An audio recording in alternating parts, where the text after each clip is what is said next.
For years, the relationship between Moscow and Baku has been a delicate dance, a complex blend of cooperation and underlying friction.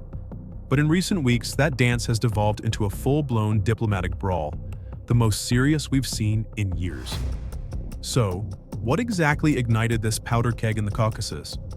Let's rewind to last month, to the industrial city of Yekaterinburg, Russia. It was there, in late June, that two Azerbaijani brothers, Ziadin and Hussein Safarov, were killed. These weren't just any individuals. The Safarov brothers were members of a well-established family, deeply rooted within the local Azerbaijani diaspora in Yekaterinburg. Russian authorities quickly issued a statement claiming the brothers were armed and that security forces acted in self-defense during a raid. This raid, they asserted, was tied to reopening cold case murder investigations, a narrative intended to frame the deaths as a legitimate law enforcement action. However, Azerbaijan vehemently disputes this account. Baku points to forensic reports which they say show undeniable signs of torture and execution, style gunshot wounds inflicted at close range. The Azerbaijani government isn't mincing words. They allege this was no mere crime, but an ethnically motivated extrajudicial killing, a chilling message. Not just to the Safarov family, but to the entire Azerbaijani community in Russia and indeed to Baku itself. And the fallout has been immediate and severe. Azerbaijan wasted no time. In a clear act of protest and defiance, they canceled all Russian-sponsored events across the country. This included a planned visit by Russian Deputy Prime Minister Alexei Overchuk and a parliamentary delegation to Moscow. Then came an even more provocative move. Azerbaijani security forces raided the offices of Sputnik, Russia's state-owned media outlet in Baku. Several Russian citizens associated with the agency, including Sputnik Azerbaijan's editor-in-chief, Igor Kartavik, and chief editor Yevgeny Belousov, were detained. Baku justified this by citing illegal financing and earlier revocation of Sputnik's accreditation, but the timing was unmistakable. Images circulating in court proceedings showed some of the Russian detainees with visible injuries, further fueling the outrage. Moscow predictably retaliated swiftly. Russian authorities responded by arresting Azerbaijani diaspora leaders and other Azerbaijani citizens across Russia, particularly in cities like Yekaterinburg and Voronezh, often linking these arrests to investigations into old crimes. Amnesty International has reported on mass detentions and allegations of torture and ill treatment of dozens of Azerbaijani diaspora members in Russia and Russian nationals in Azerbaijan, highlighting a concerning tit-for-tat pattern. The head of the Moscow region's Azerbaijani diaspora has reportedly been stripped of his Russian citizenship.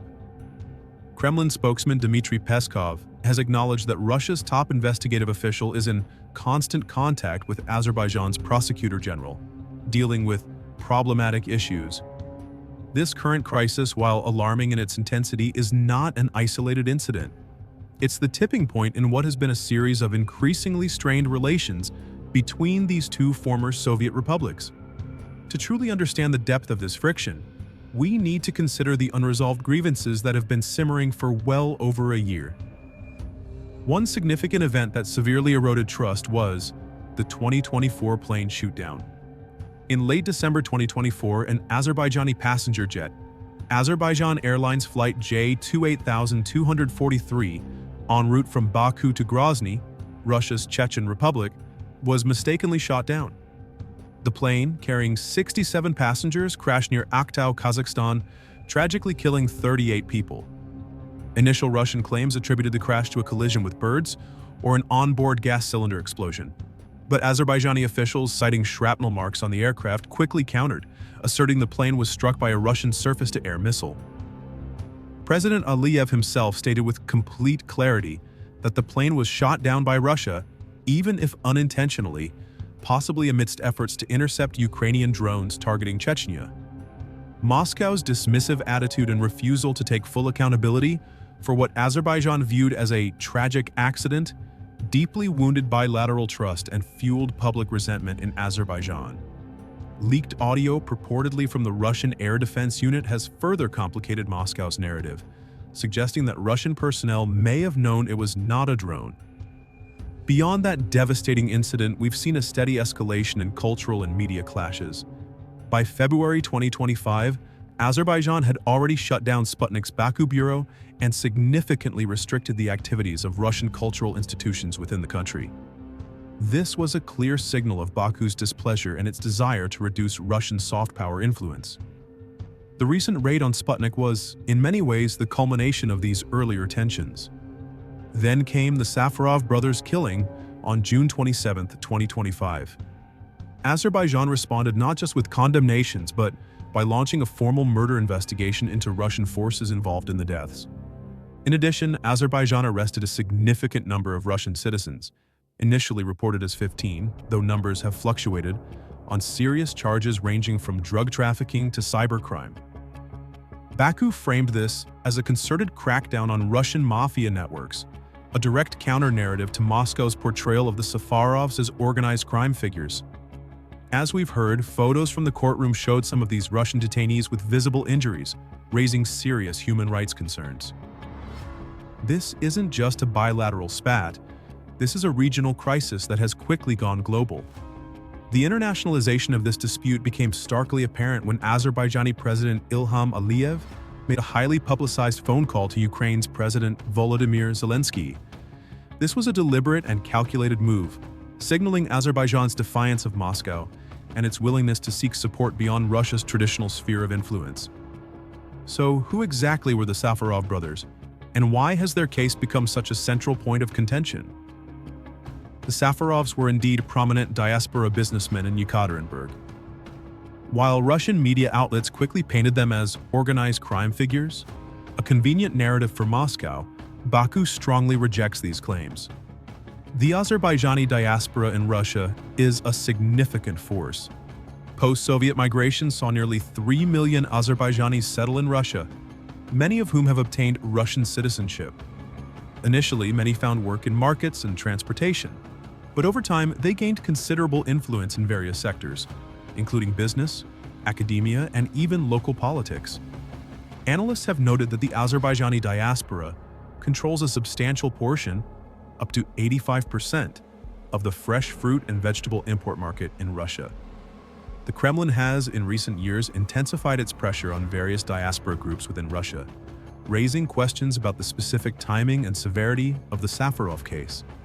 Was it simply a police operation? Or was it, as Baku alleges, a carefully orchestrated message? Why now? Why this unprecedented level of defiance from Azerbaijan? Several factors contribute to Russia's perceived need to send a message, and Azerbaijan's newfound willingness to stand firm. Firstly, there are the historical grievances that have accumulated. The plane shoot-down, the forced closures of cultural centers, and President Aliyev's very public snub of Putin's Victory Day event. All these actions have undoubtedly fueled Moscow's perception that Baku was overstepping its bounds and showing insufficient deference. Secondly, and perhaps most strategically, is the issue of the Zangezur corridor. Azerbaijan has a strong strategic interest in gaining full control of this route through Armenia, which would provide a direct land link to its exclave of Nakhchivan and further to Turkey. Russia, on the other hand, wants to remain the primary arbiter of regional connectivity and security. Baku's increasingly close alignment with Turkey, a significant regional player and a NATO member, deeply irks the Kremlin, which may be using the Azerbaijani diaspora as a form of leverage to assert its influence and put pressure on Baku. Azerbaijan's response has been truly unprecedented. Baku has abandoned its usual cautious and pragmatic diplomacy, opting instead for swift, harsh, and highly public measures. This signals a fundamental shift in its foreign policy. Azerbaijan is no longer willing to passively absorb Russian pressure. They are pushing back, and they are doing so forcefully. Despite these escalating tensions, there remains a crucial lifeline: energy ties. Economic interdependence still acts as a powerful brake on a complete rupture between the two nations. Consider oil. Azerbaijan's primary crude oil exports flow via the Baku-Tbilisi-Ceyhan (BTC) pipeline, which completely bypasses Russia.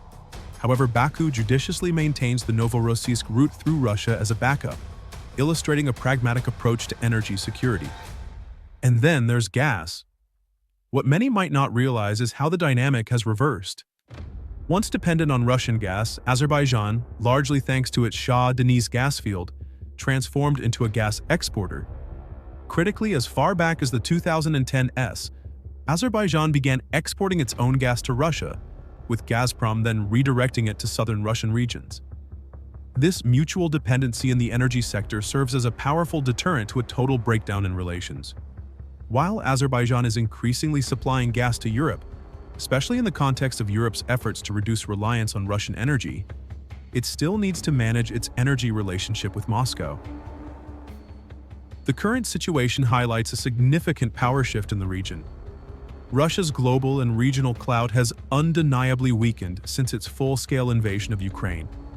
This diminished influence has, in turn, emboldened Azerbaijan. President Aliyev's newfound confidence stems from several factors. His country has achieved significant military gains, particularly through the effective deployment of Israeli drones and close defense cooperation with Turkey. This has dramatically reduced Azerbaijan's historical reliance on Russian arms and military support. Furthermore, Baku has demonstrated exceptional skill in strategic balancing. Azerbaijan has successfully positioned itself as a crucial gas supplier to Europe, a vital role given Europe's energy diversification goals, while simultaneously managing to avoid direct Western sanctions on Moscow. This diplomatic tightrope walk allows Baku to reap economic benefits from both sides without alienating either. And what of Turkey's role in Western interests? Ankara is treading carefully. While consistently supporting its Turkic ally Azerbaijan, Turkey is also wary of openly confronting Russia. We've seen muted calls for restraint from Ankara rather than outright condemnations of Moscow's actions. The West, particularly Europe, views Azerbaijan as a strategically important alternative gas supplier to Russia. They also see Baku as a potential counterbalance to the combined influence of Moscow and Tehran in the broader Caspian and South Caucasus regions. So, what's next for Russia and Azerbaijan? The immediate future remains uncertain, but one thing is clear. Azerbaijan is charting its own independent course. It is actively moving beyond being considered Russia's backyard. The Caucasus region is undeniably transitioning towards a more multipolar order, one that is inherently competitive yet paradoxically still open to pragmatic cooperation. For now, a cold peace prevails, driven more by shared economic interests and strategic calculations than by genuine warmth or trust. The world watches to see if this delicate balance holds, or if the cracks in this relationship will widen further, leading to even greater instability in a region already accustomed to geopolitical tremors.